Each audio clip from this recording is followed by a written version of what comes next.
Olá, vamos explorar hoje uma cidade bíblica que o tempo praticamente apagou do mapa. Um lugar com um nome que todo mundo conhece, mas com uma história que quase ninguém ouviu falar. Porque, pensem comigo, e se a Belém que a gente conhece não fosse a única? É automático, né? Alguém fala Belém e a imagem que vem na cabeça é uma só: o local de nascimento de Jesus. Mas e se a Bíblia falasse de outra Belém? Uma cidade que no seu tempo foi um baita centro de poder, mas que hoje vive totalmente na sombra da sua xará famosa.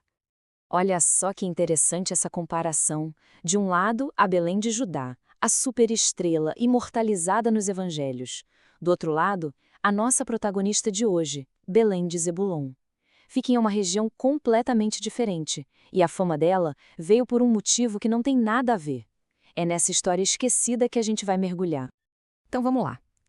Para a gente entender o porquê dessa cidade ter sido tão importante, a gente tem que dar um passo para trás, voltar lá para o básico, onde ela ficava e o que o nome dela significava. Porque acredite, o nome já conta quase a história toda. A grande carta na manga de Belém de Zebulon era sua localização. Pensa no Vale de Jezreel. Era basicamente o celeiro do antigo Israel. Uma região absurdamente fértil. Estar ali era sinônimo de riqueza, de uma economia forte, toda baseada na agricultura. Um ponto estratégico, sem dúvida nenhuma. E o nome, gente? O nome entrega o jogo. Beit Leshem. Beit é casa, Leshem é pão. Casa do Pão. Não era uma metáfora, não era um nome bonitinho, era literal. A cidade era, na sua essência, uma grande produtora de grãos para alimentar todo mundo ao redor. E essa história, olha, ela vem de longe, bem antes do auge da cidade. A gente encontra uma menção lá no livro de Josué. Depois da conquista de Canaã, essa cidade foi dada para a tribo de Zebulon. Era uma das 12 cidades que eles controlavam, sabe? Um território com essa veia agrícola muito, muito forte. Beleza. Agora a gente chega no ponto de virada. O momento em que essa cidadezinha agrícola pacata se transforma num centro de poder em Israel. E tudo isso por causa de um homem, um líder com uma visão bem peculiar. É no livro de Juízes que a gente conhece esse cara, Ibsam, o nono juiz de Israel. A descrição dele é super curta, mas é ali que está o segredo. Diz assim: ele teve 30 filhos e 30 filhas enviou para fora, e julgou Israel por 7 anos. A fonte do poder dele não era a espada, não eram os exércitos. Era algo bem mais doméstico. 60. Esse número é tudo. Para Ibsam, ter 60 filhos não era só sobre ter uma família enorme. Eram 60 peças num tabuleiro de xadrez político. 60 chances de transformar sua cidade pequena em algo muito, muito maior. A estratégia dele foi genial, né? Pensa só, cada casamento era um acordo, uma aliança. Ele foi literalmente tecendo uma rede de contatos por todo Israel. Transformou laços de família em poder político, militar, comercial e por 7 anos a pequena Belém de Zebulon virou o centro de tudo isso, o epicentro dessa rede de influência. Só que o poder de Belém de Zebulon foi tipo uma estrela cadente.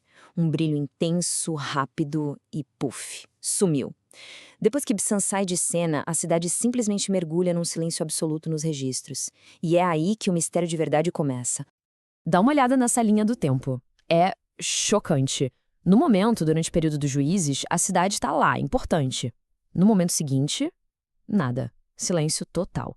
Ela desaparece dos registros históricos como se tivesse sido apagada do mapa. É impressionante. Aí fica a pergunta de $1 milhão. O que aconteceu? Para onde foi essa cidade?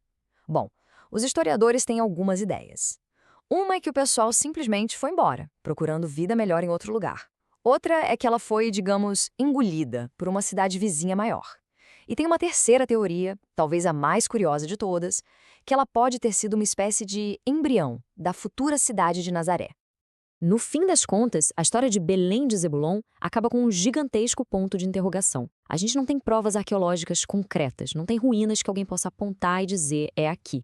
Então a cidade continua sendo um mistério, um quebra-cabeça histórico fascinante, mas que até hoje ninguém conseguiu montar.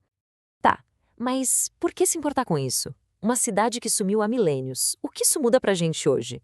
Bom, a história dessa Belém esquecida, na verdade, nos ensina muito sobre a própria história, com H maiúsculo, e como ela chega até nós. O ponto é exatamente este. A história de Belém de Zebulon é um lembrete poderoso de que o passado é cheio de camadas. Para cada grande nome, para cada cidade famosa como a Belém de Judá, existem dezenas, centenas de outras histórias que foram super importantes na sua época, mas que acabaram ficando para trás. É aquela velha história do iceberg, né? O que a gente conhece é só a pontinha. Então, essa Belém esquecida nos deixa com uma reflexão. Se uma cidade que já foi um centro de poder pôde simplesmente sumir dos registros, quantas outras histórias essenciais, quantos outros personagens incríveis não estão por aí, escondidos nas notas de rodapé da história, só esperando para serem encontrados? Fica aí a provocação.